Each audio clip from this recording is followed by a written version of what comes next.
ഉടമ്പടിയിലുണ്ടാകുന്ന പ്രേക്ഷിത പ്രവർത്തനങ്ങളില്ലേ, പ്രേക്ഷിത പ്രവർത്തനങ്ങൾ, ഉപയോഗ പ്രവർത്തനങ്ങൾ, സുവിശേഷ പ്രവർത്തനങ്ങളൊക്കെ ഇല്ലേ, അതുകൊണ്ട് നമുക്ക് നമ്മളുടെ ഗ്രേസ് ലെവല് വർദ്ധിപ്പിക്കാൻ പറ്റും.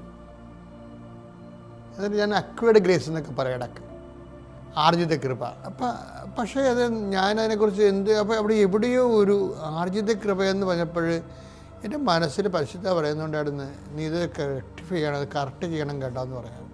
അപ്പം ഞാൻ എനിക്ക് പക്ഷേ എങ്ങനെ കറക്റ്റ് ചെയ്യണമെന്ന് അറിയത്തില്ല. അതുകൊണ്ട് ഞാൻ എപ്പോഴും ഈ വിഷയം പ്രാർത്ഥിക്കുകയാണ്. കഴിഞ്ഞ ദിവസങ്ങളിൽ ഇതുപോലെ കർത്താവുമായിട്ട് ഈ വചനം വായിച്ചുകൊണ്ടിരിക്കുന്ന സമയത്ത്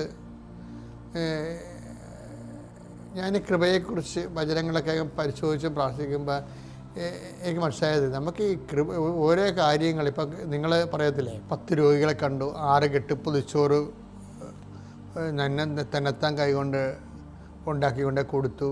നമ്മളങ്ങനെ ചെയ്യുമ്പോൾ നമ്മുടെ മനസ്സിലെങ്കിലും ഉണ്ടോ നമുക്ക് കിട്ടാൻ പോകുന്ന അനുഗ്രഹത്തിൻ്റെ വിലയാണ് ഈ കൊടുക്കണതെന്ന്? നമ്മൾ ഓരോ കാര്യങ്ങൾ ചെയ്യുമ്പോൾ നിങ്ങളുടെ മനസ്സിലെങ്കിലും ഉണ്ടാവുമോ, എനിക്ക് ദൈവം തരാമെന്ന് ജോലിക്കുള്ള കൂലിയാണ് ഈ കൊടുക്കണമെന്ന്? പ്രേക്ഷിത പ്രവർത്തനം ഊഴിയ വേലയായിട്ട് മാറുന്നുണ്ടോ എന്ന് ചിന്തിക്കണം. എന്ന് വെച്ച് കഴിഞ്ഞാൽ കർത്താവ് നമുക്ക് ജോലി തരുന്നു, അതിന് കർത്താവിനൊരു കൂലി കൊടുക്കുന്നു. കർത്താവ് പറഞ്ഞ വാക്ക് അനുസരിച്ച് നമ്മൾ രോഗികൾക്ക് ഇത് കൊടുക്കുന്നു. തമ്മിൽ എൻ്റെ മക്കൾ ഇതിനെ കണക്ട് ചെയ്യരുത്.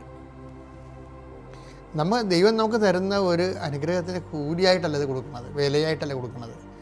മറിച്ച് അത് നമ്മൾ ചെയ്യുന്നത് ദൈവത്തിൻ്റെ കൃപയോടുള്ള നമ്മുടെ സഹകരണമാണ്. വരുമ്പോൾ എന്താ ഗുണമെന്ന് അറിയാമോ? കർത്താവ് തിരിച്ച് സഹകരിക്കും. അതാണ് നമ്മൾ ഉദ്ദേശിക്കുന്നത്. അതിൻ്റെ ഫലമായിട്ടാണ് നമുക്ക് ജോലിയെല്ലാം കിട്ടുന്നത്. പക്ഷേ അതിന് ഡയറക്റ്റ് ഒരു വിലയായിട്ട് നമ്മൾ കാണരുത്.